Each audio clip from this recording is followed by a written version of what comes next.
Hello YouTube, my name's Sean Connors and welcome back to the Outsiders channel. And for the purposes of this video, I'm still following the Sherlock Holmes analogy between that and my own DMing style, breaking that down, and we're in video part 6.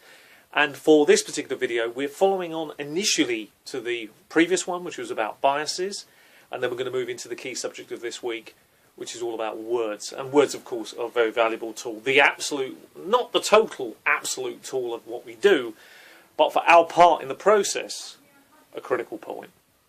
So let's start with biases again. And rightly, I was going to be challenged whenever I use the word people about biases and the influence on us as GMs, and why Sherlock Holmes himself takes personal bias out of the equation, and what that does when you're a super detective, what the idea behind that, and why it was written that way, but what value it can do for us as GMs. So let's start off with this, and I'm reading from notes. So you may want to hold yourself above such prejudices, I'm talking about biases, but consider this. The implicit association test, the IAT, measures the distance between your conscious attitudes, those that you're aware of holding, and your unconscious ones, those that form the invisible framework of your attic here. Beyond, if you like, your actual immediate awareness of it. The measures can test for implicit bias towards any number of groups. Of course, there are stereotypical biases. By looking at the reaction times for associations between the positive and negative attributes and pictures of groups that are represented within those biases. Now, you can actually take this IAT test yourself online at Harvard University. Project Implicit. Website is implicit.harvard.edu. In the video, I will put that in here now. That's something we can do with this new video system. So at this point of the video, I shall slot that information in. It's well worth doing. I want to tell you a little bit about some of the findings that came out from this, and just so you're aware, and I'll probably cover this off in a minute, they did do this on over 2 million people. Female to strongly male. Do you strongly associate career with male or female? Often show a different reaction time in the IAT that tells a different story. On the race-related attitudes, IAT, about 68% of over 2.5 million participants showed a biased pattern. On age, i.e. those who prefer young people over old, 80%. On disability, i.e. those who favour people without any disability, 76%. On sexual orientation, i.e. those who prefer straight people, 68%. On weight, i.e. those who favour thin people over fat people, 69%. The list goes on, and those biases in turn affect our decision making. How we see the world to begin with will impact what conclusions we reach, what evaluations we form, and what choices we make at any given point. And of course, as we just said previously, how can bias is obviously critical, even if it isn't the great detective's method of using bias and what it's for. It's obviously very powerful, because let's think about this for a split second. Knowing your own personal biases, or how your brain is wired, is actually really powerful in DMing, isn't it? Because when you're giving a description of a character, by putting in certain key words like the person is really beautiful, you're already stimulating certain pathways within the brain that are going to enamour the characters more towards it. Or if you use certain types of words or picture association, exactly like we've showed already with just putting 2 pictures up, how that can potentially influence the players one way or the other. Now, that might be because you want to psychologically begin that way, so you want the players to think a particular thing and then later on take it away. You can see how valuable it is, even though we're talking about a fantasy, an illusion world that exists only between you and your players.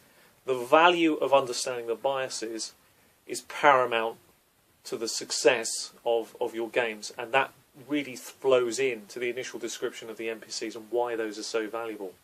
Okay, so I'm going to stop the video here for a split second, and when we come back, I'm going to be now going into the second part of this video, which is the power of words, and I'm going to bring my wife into it via an audio, and we will be changing position. Right, we've just changed position, as I said I was going to do in the second half of this video, and I've brought my wife into it. She won't be coming onto the camera for this, and I'm going to ask Karina a question here, and it's a simple question. I've got 2 candidates. I'm not going to explain what I'm doing with those candidates. I'm just going to read out a list of words for each candidate, and I'm going to do that list only once in each case. Okay, and what I want you to do is pick out which candidate you like and the reasons why you like the sound of them. Okay. So candidate A has the following words associated with them: intelligent, skillful, industrious, warm, determined, practical and cautious. And candidate 2 has intelligent, skillful, industrious, cold, determined, practical and cautious.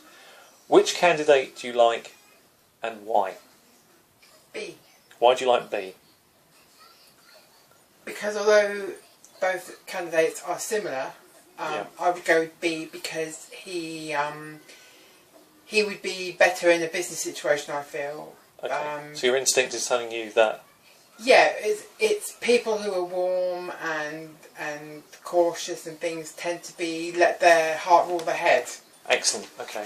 So it's more empathy, where the candidate B is more cold, so therefore he'd see it from sort of like both sides, sort of in the middle. Right. But he wouldn't. He would make the right decision. He wouldn't let his heart rule his head. He would go for the option that's probably the best. That's excellent. That's really excellent. Okay, and obviously Karina doesn't know what I'm doing here, and nor do you, really. You only have a slight better clue than she does.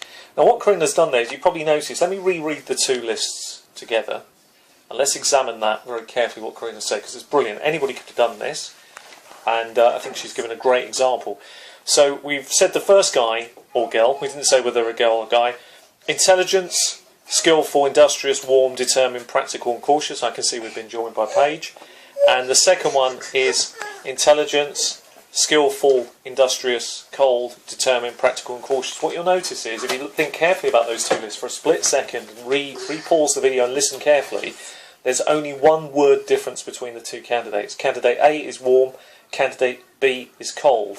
Karina picked candidate 2 out because in her way of looking at it, which was a great way of looking at it, cold was actually a really desirable quality because she saw this as two candidates, I guess, vying for a job. And yeah, exactly, she said yeah. And so she picked this person out because she said in her own words that she felt that this person could disassociate themselves with the working environment. They could make a cold, calculated decision. They were able to... Yeah, I think they see things from sort of both sides. But having like the cold sort of part, you wouldn't, as I said, you wouldn't let your heart rule your head. Yeah. You would make the right decision and go, well, I'll do this, or well, it might affect this or it might affect that. You would do what needs to be done. What's brilliant about this as well is we go back, and I think if you replay the message that Karina originally said as well, which was really beautiful, there was only one word difference, but the word that she focused on a lot with candidate A, which really struck in her mind, was cautious, which was interesting because both candidates have that. And what she did was also part of this, how words are really powerful, is she's seen in candidate A, because she'd already formed an opinion in her head that this person wasn't right, that cautious in his case was another negative that she could throw in. She'd forgotten the fact that candidate B had the same words, but she'd already made up her mind very quickly that that was the right one for the job. And that's what we all do. This is what we say about the biases. But also, what we're talking about here is another great critical aspect for GMing, which is how powerful one single word can be when you describe something. You know, we often hear people who over-describe, and they'll describe and describe and describe. I've always said for a very long period of time, the power of a single word. And when you get used to your own GMing style, think about the words you use when you describe something. And again, this can relay very carefully and critically back in to the bias part, how you can bring those NPCs to life. And I think this is the first time I've seen anything on this subject within any videos in the nicest way, which tackles the relationship between the description and the end result. And I think that's quite an exciting thing for you to also explore. I'm going to end the video by just recapping one thing. I just want to remind you of, you know, when you go back and have a look at the video, please go back and have a look at the University of Harvard, the IAT piece, and do your own personal bias. It's well worth having a look at. You'd be surprised at where your influences lie. And there's nothing wrong with that. A lot of it's subconscious. It's not that you actually are outwardly biased at all. It's just something that creeps in without you really knowing it. We all have them. But now think of how you can use that and the keywords within your game, and think of the power that can do around your table. Anyway, I've been Sean Connors. This has been The Outsiders, and obviously this is Paige, who's coming in to say, as we always do, what do you say to everybody, Paige? Happy... game. Can look at the camera. Happy... Happy game. Excellent. Thank you very much to everybody, and we'll see you all very soon. Bye-bye. And again, what? What do you want people to do? Well, what do you want people to do? Happy Good stuff, thank you.